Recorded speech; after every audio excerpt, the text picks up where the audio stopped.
नमस्कार दोस्तों, आज हम LIC के एक बेहतरीन इंश्योरेंस प्लान के बारे में बात करने वाले हैं। इस प्लान की खास बात यह है कि इसमें आपको सिर्फ 12 साल की इंश्योरेंस पॉलिसी भी मिल सकती है। कम से कम 12 साल के लिए इसमें आप इंश्योरेंस प्लान ले सकते हैं। इसके साथ साथ इसमें आपको लोन की सुविधा भी मिल सकती है। पॉलिसी शुरू होने के 2 साल बाद आप अपनी पॉलिसी पर लोन भी ले सकते हैं। और जो लोग इनकम टैक्स की रिटर्न फाइल करते हैं वो अपने प्रीमियम की डिडक्शन अपनी इनकम टैक्स फाइल में ले सकते हैं। आइए इस पूरे इंश्योरेंस प्लान को एक एग्जांपल लेके समझते हैं। मान लेते हैं आपकी जो उम्र है वो 35 साल की है और 5 लाख रुपए का बीमा आप इसमें लेना चाहते हैं। और अभी के लिए मान लेते हैं कि आप 21 साल के लिए ये इंश्योरेंस पॉलिसी लेना चाहते हैं। तो अगर हम इसके प्रीमियम की कैलकुलेशन करते हैं तो एक साल में आपको लगभग 23,908 रुपए की प्रीमियम की पेमेंट करनी होगी। आप इस प्रीमियम को 6 महीने, 3 महीने या हर महीने भी दे सकते हैं।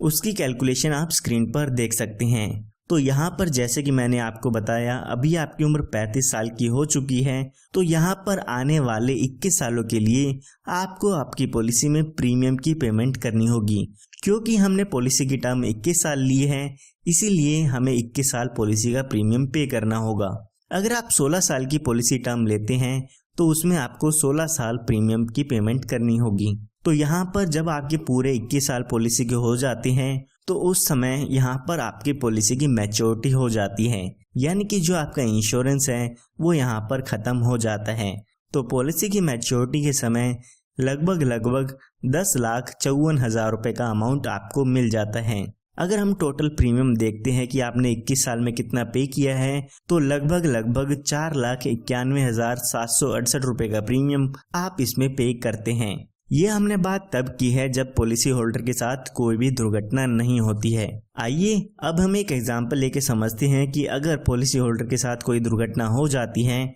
तो उस केस में कितना डेथ क्लेम मिल जाता है। तो पॉलिसी शुरू होने के बाद पॉलिसी की मैच्योरिटी होने तक जब भी पॉलिसी होल्डर की डेथ हो जाती है तो उसकी फैमिली या नॉमिनी को यहाँ पर डेथ बेनिफिट्स मिलते हैं। डेथ बेनिफिट्स में आपकी पॉलिसी का सम एश्योर्ड, बोनस और फाइनल एडिशनल बोनस मिलता है।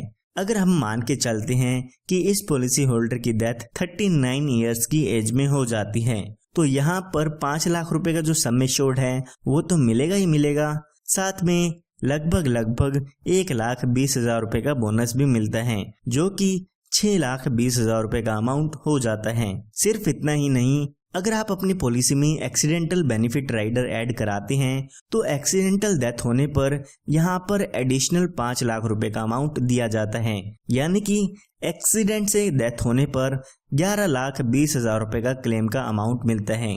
उसके लिए आपको आपकी पॉलिसी में एक्सीडेंटल डेथ बेनिफिट राइडर लेना होगा। इसी तरह से आप और भी राइडर अपनी पॉलिसी में ऐड करा सकते हैं, जैसे कि क्रिटिकल इलनेस राइडर, या अगर आप अपने बच्चे के लिए पॉलिसी लेते हैं तो इसमें आप premium waiver benefit rider add करा सकते हैं, जो कि इस पॉलिसी को और काफी बेहतरीन बना देते हैं। इसी के साथ साथ अगर आपको पैसे की जरूरत होती है तो पॉलिसी शुरू होने के 2 साल बाद आपको इसमें लोन की सुविधा मिल जाती है। आप अपनी पॉलिसी पर लोन ले सकते हैं और उससे आपकी पॉलिसी भी चलती रहेगी। तो अगर आप इस पॉलिसी को लेना चाहते हैं या इसके बारे में और भी जानना चाहते हैं तो दिए हुए नंबर पर आप संपर्क कर सकते हैं। धन्यवाद।